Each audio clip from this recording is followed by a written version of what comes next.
¿Querías guerra conmigo? Ahí te voy a los ver... Imagina este escenario. Un sicario de alto rango perteneciente a los Zetas y haber sido de renombre por su paso en el cartel del noreste, de la noche a la mañana decide cambiarse de bando y unirse a sus rivales, el grupo conocido como La Malliza, comandado por uno de los narcos más poderosos de México, pues este escenario sucedió en la vida real. Este es el caso de Martín Delgado, mejor conocido como El Panín, y como su valentía lo llevó a caer en manos del enemigo. Su historia comienza en los barrios humildes de Michoacán, donde creció viendo la dualidad de un estado controlado, tanto por autoridades como por grupos criminales. Desde joven, Martín mostró una aguda inteligencia para los negocios y un carisma natural que le permitía ganarse la confianza de quienes lo rodeaban. Sus primeros pasos en el mundo criminal fueron como halcón, vigilando las calles y reportando movimientos sospechosos. Sin embargo, su astucia y habilidad para mantener la calma en situaciones de presión lo llevaron rápidamente a escalar posiciones. Para 2014, ya era una figura reconocible en la estructura criminal de los Caballeros Templarios, organización que en ese momento mantenía un férreo control sobre gran parte de Michoacán. Su capacidad para coordinar operaciones y mantener el orden en las plazas bajo su control le valió el respeto tanto de sus superiores como de sus subordinados. El Panín se distinguía por su método particular de operar. Prefería la negociación antes que la violencia directa, aunque no dudaba en mostrar mano dura cuando la situación lo requería. Esta dualidad en su forma de actuar lo convirtió en un líder efectivo, capaz de mantener el control sin necesidad de recurrir constantemente a la violencia extrema que caracterizaba a otros capos. Su influencia creció particularmente en la región de Tierra Caliente, donde desarrolló una red de contactos que incluía desde campesinos hasta empresarios y figuras políticas locales. Esta red le permitió expandir sus operaciones y consolidar su poder en la región. Sin embargo, el mundo del narcotráfico es conocido por sus constantes cambios de lealtades y realineamientos de poder. En medio de la guerra entre carteles y la presión de las autoridades federales, la posición de El Panín comenzó a tambalearse. Las alianzas que alguna vez parecieron sólidas comenzaron a resquebrajarse y las dinámicas de poder en Michoacán empezaron a cambiar dramáticamente. Fue en este contexto de incertidumbre y transformación cuando ocurrió uno de los giros más sorprendentes en la carrera criminal de Martín Delgado. Resulta que la vida de Martín Delgado ha sido una constante entre alianzas peligrosas, traiciones y un ciclo interminable de violencia en el mundo del narcotráfico mexicano. Su nombre resuena entre aquellos que alguna vez tuvieron vínculos con el Cártel del Noreste, un grupo que se consolidó tras la fragmentación de los Zetas. Sin embargo, su historia es distinta a la de otros pistoleros de su calibre, porque El Panín no solo era un soldado, fue uno de los pocos en cambiar de bando en un ambiente donde la lealtad suele pagarse con la vida. Al igual que otros pistoleros, Martín Delgado comenzó su carrera entre las filas de un cártel que le proporcionó una posición de poder y prestigio en el CDN, donde su apodo, El Panín, se convirtió en un nombre temido y respetado. Pero en el mundo de las organizaciones criminales, las alianzas pueden cambiar de un momento a otro, y Delgado, por razones que aún no están del todo claras, decidió dar un giro en su vida y aliarse con otro grupo, La Malliza, una célula aliada al Cártel de Sinaloa. Ahora sale una pregunta: ¿por qué decidió cambiarse de bando sabiendo el peligro que eso implicaba? El cambio de bando de El Panín, del CDN hacia La Malliza, representa uno de los movimientos estratégicos más significativos en la guerra por el control de territorios clave. Todo comenzó cuando la presión sobre el CDN se intensificó debido a operativos coordinados entre fuerzas federales y estatales. Las pérdidas territoriales y la fragmentación interna debilitaron la estructura del cártel, creando fisuras en la confianza entre sus miembros. El Panín, conocido por su aguda intuición para la supervivencia, comenzó a notar estas grietas en la organización. La Malliza, por su parte, venía ganando terreno con una estrategia agresiva de expansión y ofertas tentadoras para quienes decidieran unirse a sus filas. Y si se pueden alinear con nosotros, son bienvenidos. Aquí la cobija está grande para todos y caben. A los operadores de alto nivel como El Panín les ofrecían no solo protección, sino también autonomía operativa y una participación más lucrativa en el negocio. La gota que derramó el vaso fue un enfrentamiento interno dentro del CDN, donde varios de los aliados cercanos del Panin fueron eliminados en lo que pareció ser una purga interna. Este incidente le confirmó que su posición dentro de la organización era cada vez más vulnerable. Aprovechando sus contactos previos con la Malliza y su reputación como operador efectivo, el Panin negoció su cambio de bando, llevándose consigo información valiosa sobre rutas, contactos y operaciones del CDN. Este movimiento no solo fortaleció la posición de la Malliza en territorios estratégicos, sino que también debilitó significativamente al CDN en zonas donde el Panin mantenía el control. La traición, como muchos la llamaron, resultó ser una jugada maestra de supervivencia que reconfiguró el mapa del poder criminal en la región, demostrando una vez más que en el mundo del narcotráfico las lealtades son tan volátiles como valiosas. Este cambio de bando no fue solo una traición, sino una decisión de alto riesgo. Las alianzas entre los cárteles están cargadas de una lealtad que se exige de manera absoluta, y cualquier intento de romper ese vínculo suele terminar de manera sangrienta. La pregunta que muchos se hacen es, ¿qué pudo haber motivado a El Panin a alejarse de su vida en el CDN para buscar una nueva alianza con la Malliza en Culiacán? ¿Era simplemente una estrategia para ganar poder? ¿O había algo más profundo en su decisión? Este movimiento audaz fue interpretado como un desafío, y no solo para el CDN. El cambio de lealtad de Delgado atrajo la atención de la organización conocida como La Chapiza, una facción dentro del cártel de Sinaloa que controla Culiacán con puño de hierro. Para ellos, la llegada de un exintegrante de los Zetas y del CDN no podía ser ignorada, y fue entonces cuando las tensiones comenzaron a intensificarse, con Culiacán convertido en un escenario de peligro inminente. La decisión de Delgado de presentarse en el territorio de La Chapiza no sería tomada a la ligera, y la organización se prepararía para enfrentar esta nueva amenaza. Tras su inesperado cambio de lealtad, Martín Delgado, el Panin, se trasladó a Culiacán, donde sabía que su presencia no pasaría desapercibida. Aunque su cambio de bando hacia la Malliza ya era suficiente para marcarlo como un traidor para el CDN, la decisión de presentarse en Culiacán significaba desafiar a La Chapiza en su propio terreno. Su llegada no solo levantó sospechas, sino que encendió las alarmas entre los sicarios que protegen el territorio y la estructura de poder que define el cártel de Sinaloa. En Culiacán, el poder de La Chapiza no es algo que se cuestione a la ligera. La organización ha forjado su control mediante una combinación de influencia, brutalidad y una red de aliados y sicarios que, en cuestión de minutos, pueden movilizarse para asegurar que cualquier amenaza o acto de traición sea castigado sin piedad. Así, cuando la noticia del arribo de El Panin se extendió, la organización entendió de inmediato que se trataba de algo más que la llegada de un sicario. Esta era una invasión directa y una provocación a la autoridad que el cártel de Sinaloa ejerce en su bastión.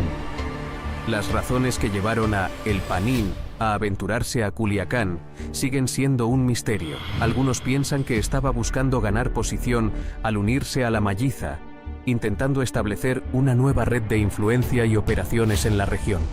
Otros especulan que su llegada obedecía a un intento desesperado por escapar de una situación peligrosa en su antiguo cártel. Sin embargo, en un mundo donde los rumores se mezclan con los secretos mejor guardados, la motivación real de El Panin para situarse en el corazón de Culiacán permanece oculta. Para La Chapiza, su presencia representaba una amenaza potencial. Nadie con su perfil de pistolero y su pasado en el CDN podía presentarse en sus territorios sin levantar dudas. La decisión fue rápida y sin vacilaciones. La prioridad era eliminar la amenaza. Desde su llegada, los movimientos de El Panin fueron monitoreados de cerca. Informantes y operadores en toda la ciudad fueron puestos en alerta para rastrear cada uno de sus pasos. La Chapiza, conocida por su respuesta implacable a cualquiera que se atreva a desafiar su autoridad, tenía claro que no se permitiría una excepción. El objetivo era enviar un mensaje claro a cualquier persona o grupo que intentara lo mismo. En Culiacán, solo hay un poder dominante, y cualquier intento de transgredir esta jerarquía se pagaría con la vida. El Panin, que en un momento fue considerado uno de los pistoleros más temidos de los Zetas, ahora estaba en una situación que lo superaba, rodeado por un enemigo que no estaba dispuesto a mostrar piedad. Para entender el impacto que tuvo la llegada de Martín Delgado, alias El Panin, a Culiacán, Es necesario comprender primero lo que su presencia representaba en un lugar donde el cártel de Sinaloa, y en particular la Chapiza, mantiene un control férreo y absoluto. Culiacán no es solo una ciudad, es el corazón del imperio de los hijos de Joaquín, el Chapo Guzmán. Desde hace años, el poder de la Chapiza ha sido incuestionable en estas tierras, y cualquier incursión de una figura de su pasado enemigo, como Delgado, representaba un desafío directo a su autoridad. Martín Delgado había sido una pieza importante en el CDN, una organización criminal que surgió tras la fragmentación de los Zetas, un grupo conocido por su extrema violencia y su estilo militarizado. Sin embargo, su alianza con el CDN quedó atrás cuando, por razones desconocidas, decidió unirse a la Malliza. Este cambio de lealtad lo colocó en una posición sumamente vulnerable, pues en el mundo del narcotráfico, traicionar una organización como el CDN equivale a sellar una sentencia de muerte. Pero el riesgo no terminaba ahí. Su nuevo destino era ahora uno de los lugares más hostiles para un exintegrante de los Zetas, Culiacán, y la Chapiza no estaba dispuesta a recibirlo con los brazos abiertos. Desde el momento en que el Panín pisó Culiacán, su presencia se hizo notar. La red de inteligencia y los informantes de la Chapiza fueron alertados de inmediato. La seguridad en los barrios y las zonas donde este grupo tiene sus principales operaciones fue reforzada, y sus contactos locales comenzaron a vigilar cada movimiento de Delgado. La orden era clara: no se permitiría que alguien con su historial, especialmente con conexiones a un grupo rival como el CDN, tuviera la libertad de moverse en sus territorios sin ser neutralizado. Las calles, que ya son de por sí un lugar de tensión constante, se convirtieron en una zona de vigilancia exhaustiva, en la que cada paso de El Panín era rastreado. Las motivaciones de Delgado para entrar en el territorio de la Chapiza siguen siendo un misterio que genera debate incluso dentro de los círculos más cercanos a esta organización. Algunos sostienen que buscaba establecer una base de operaciones para la Malliza en un terreno que es clave en la ruta del narcotráfico. Otros creen que se trataba de una misión personal para obtener poder e influencia que quizás no había podido alcanzar bajo la protección del CDN. Sin embargo, hay quienes especulan que estaba huyendo de algo mayor y que su cambio de lealtad a la Malliza fue, en el fondo, un acto desesperado para protegerse de posibles enemigos dentro de su propia organización. Este movimiento audaz fue rápidamente interpretado por la Chapiza como un acto de provocación. Para una organización que ha sabido consolidar su poder a través de una estructura bien organizada y jerárquica, la llegada de un forastero con su historial se entendía como una afrenta directa a su hegemonía. La Chapiza no es una facción que tolere a aquellos que representan una amenaza, y el hecho de que El Panín estuviera en sus tierras era una señal de alerta de que debía ser eliminado. Así, el círculo cercano de la Chapiza comenzó a planear su respuesta, sabiendo que cualquier señal de debilidad podría ser interpretada como una puerta abierta para que otros intentaran lo mismo. La estructura de poder que define a esta organización depende no solo del control físico de sus territorios, sino de la capacidad de responder rápidamente a cualquier acto de insubordinación o desafío. Así, la presencia de Delgado era vista como una prueba para reafirmar la autoridad de la Chapiza y demostrar que el control en Culiacán no sería compartido con nadie. Las calles de Culiacán, por tanto, se convirtieron en un campo de tensión latente, donde cada informante y cada sicario estaba en estado de alerta. Se desplegaron operativos discretos para ubicar a Delgado en distintos puntos de la ciudad, y los sicarios más experimentados de la Chapiza recibieron instrucciones para interceptarlo y eliminar cualquier rastro de su presencia en el territorio. Para la Chapiza, neutralizar a El Panín significaba no solo eliminar una amenaza, sino también reafirmar su poder ante cualquier posible infiltrado o traidor que considerara a Culiacán como un lugar en el que pudiera hacer pie. El hecho de que El Panín, un expistolero de una organización rival, se atreviera a desafiar la seguridad de Culiacán era algo que no podía quedar sin respuesta.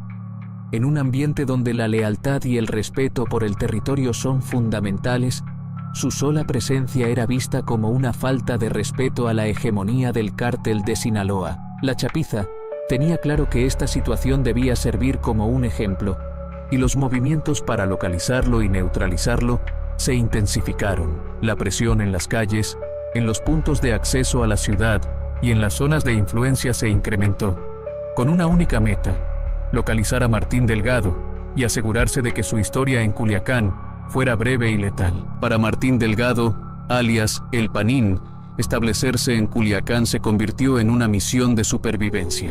Su arribo había sido detectado rápidamente, y la chapiza movilizó todos sus recursos para identificar su ubicación exacta. Para la chapiza, este no era un enfrentamiento más, era una demostración de poder en su propio territorio.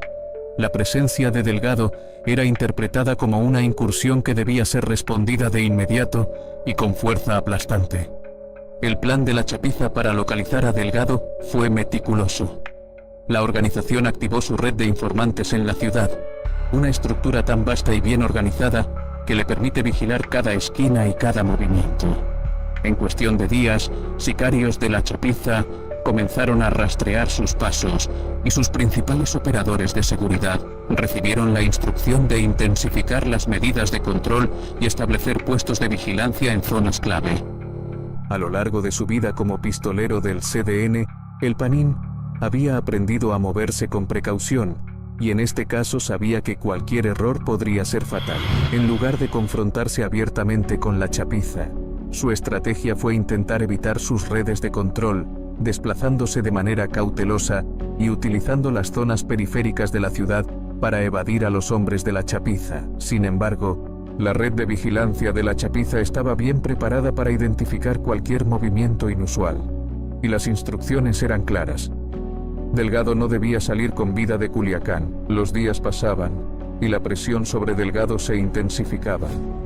Los rumores de su presencia se extendieron por los círculos criminales de la ciudad. El destino de El Panín se selló cuando, finalmente, sus movimientos fueron detectados. La organización coordinó una operación rápida y precisa para cerrar cualquier posibilidad de escape. Los sicarios de la chapiza se movilizaron en equipo, bloqueando las calles y zonas cercanas donde se encontraba. El enfrentamiento fue breve, pero contundente. Delgado, que en su tiempo había sido uno de los sicarios más temidos en las filas del CDN, fue finalmente abatido en el corazón del territorio de la chapiza, su vida terminando en el lugar mismo donde había intentado desafiar al cártel más poderoso de México. La ejecución de El Panín envió un mensaje claro a todos los que pudieran estar observando. Para la chapiza, eliminarlo no era solo una medida de seguridad, era un acto simbólico de defensa de su territorio y de su dominio en Culiacán. Cualquier persona que intentara lo mismo sabría que enfrentaría el mismo destino. Culiacán era y seguiría siendo un terreno controlado de manera absoluta por la chapiza, y la historia de Delgado quedó como una advertencia para otros grupos criminales. Con el cerco cada vez más estrecho, el tiempo se agotaba para El Panín. Los sicarios de la chapiza, coordinados en una operación precisa, lograron localizar su paradero final en una zona alejada de la ciudad. Cada movimiento de El Panín era anticipado, y cada intento de evasión resultaba en un nuevo bloqueo. Para la chapiza, la captura o eliminación de este expistolero significaba no solo mantener su control, sino reafirmar su poder ante cualquier posible infiltración en sus territorios. El enfrentamiento final fue tan rápido como letal. Rodeado y sin posibilidad de escape, El Panín se vio obligado a resistir, enfrentándose a los sicarios de la chapiza que, en cuestión de minutos, lograron neutralizar la amenaza de forma definitiva. Su caída fue un mensaje contundente, un recordatorio de que en Culiacán, solo la chapiza tiene la última palabra. Este desenlace fue calculado para disuadir a cualquiera que intentara repetir la hazaña, dejando en claro que desafiar a la chapiza en su territorio es firmar una sentencia de muerte. El caso de El Panín no solo muestra la brutalidad de los enfrentamientos entre cárteles, sino también la implacable estructura de poder que rige en Culiacán. Su intento de infiltración fue respondido con una fuerza aplastante que envía un mensaje claro a otras organizaciones. El control de la chapiza es absoluto, y cualquier intento de desafiarlo tendrá el mismo destino trágico que El Panín. Así, Esta historia termina como un episodio más en la lucha interminable por el poder y el control en el bajo mundo del narcotráfico en México.